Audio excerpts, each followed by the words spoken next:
Eu preciso que você preste atenção no que vou contar agora, porque essa história não é sobre monstros. É sobre o que acontece quando pessoas comuns são tratadas como monstros, sem provas, sem julgamento, sem chance de defesa.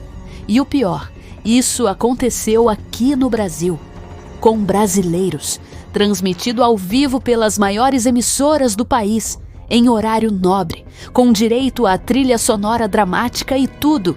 Em 1994, 4 pessoas tiveram suas vidas completamente destruídas em menos de 48 horas. A casa deles foi apedrejada. O negócio que construíram durante anos foi incendiado.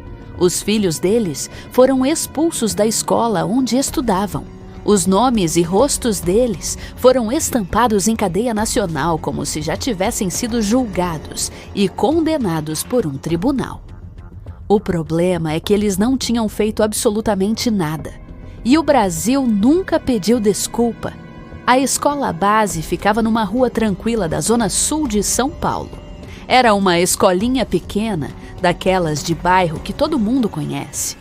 Frequentada por crianças pequenas, filhos de famílias trabalhadoras da região. Nada de extraordinário, nada que chamasse atenção. Os donos eram Ikushiro Shimada e sua esposa Aparecida, imigrantes japoneses que tinham construído a vida no Brasil com trabalho e muita dedicação. Pessoas discretas, conhecidas no bairro, sem histórico de problema nenhum com ninguém. Do lado deles trabalhavam mais 2 funcionários, igualmente comuns, igualmente trabalhadores. Era uma manhã comum de março de 1994, quando tudo começou a desmoronar. 2 pais foram à delegacia com uma denúncia grave. Disseram que seus filhos estavam sofrendo maus tratos dentro da escola. A polícia abriu uma investigação. Isso era o correto. Era exatamente o que deveria acontecer. Mas o que aconteceu nas horas seguintes foi o início de uma tragédia sem volta. A notícia vazou para a imprensa antes de qualquer investigação ser concluída, antes de qualquer perícia ser feita, antes de qualquer evidência ser devidamente analisada, antes mesmo de os acusados serem formalmente ouvidos pela polícia. E a imprensa brasileira fez o que sabe fazer quando fareja sangue. Foi a guerra. As maiores emissoras do país mandaram equipes para frente da escola. Repórteres narravam ao vivo, como se já soubessem o final da história. Apresentadores de telejornal falavam os nomes dos donos com a mesma certeza de quem lê uma sentença judicial já assinada. Escolinha do horror. Chamavam Monstros de São Paulo. Os rostos de Shimada e Aparecida foram ao ar em horário nobre. Fotografados, filmados, expostos. O Brasil inteiro acordou no dia seguinte sabendo o nome deles e acreditando saber o que eles tinham feito. Só que ninguém havia provado absolutamente nada ainda. A reação das ruas foi imediata e brutal. Uma multidão furiosa se formou em frente à escola. As janelas foram quebradas uma por uma. As paredes foram pichadas com ameaças. O fogo foi ateado. Tudo que Shimada e Aparecida construíram durante anos virou cinza em poucas horas. A casa da família foi apedrejada.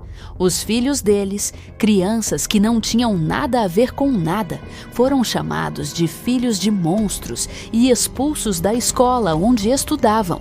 Perderam os amigos da noite para o dia.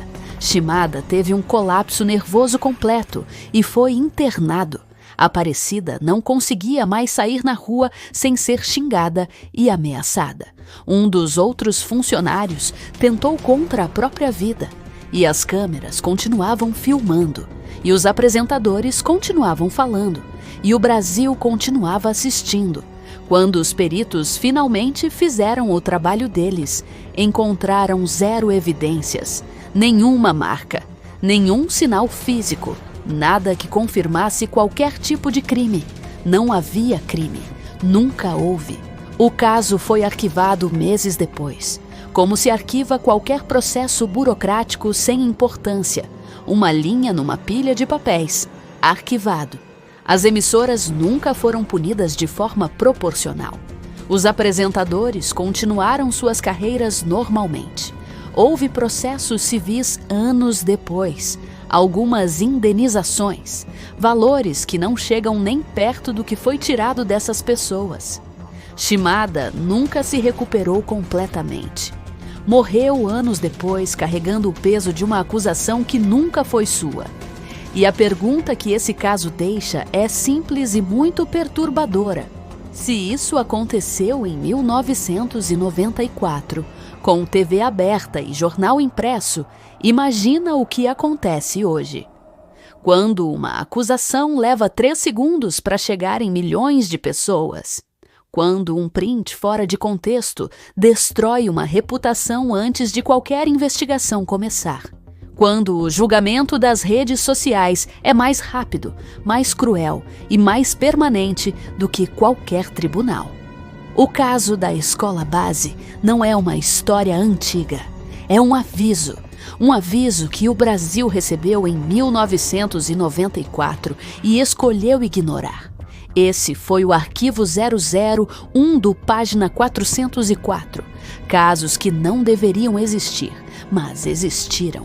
Se você chegou até aqui, você já sabe o que esse canal é. Não somos entretenimento. Somos memória. Ativa o sino agora, porque na semana que vem tem mais um arquivo que o Brasil tentou apagar. Até lá,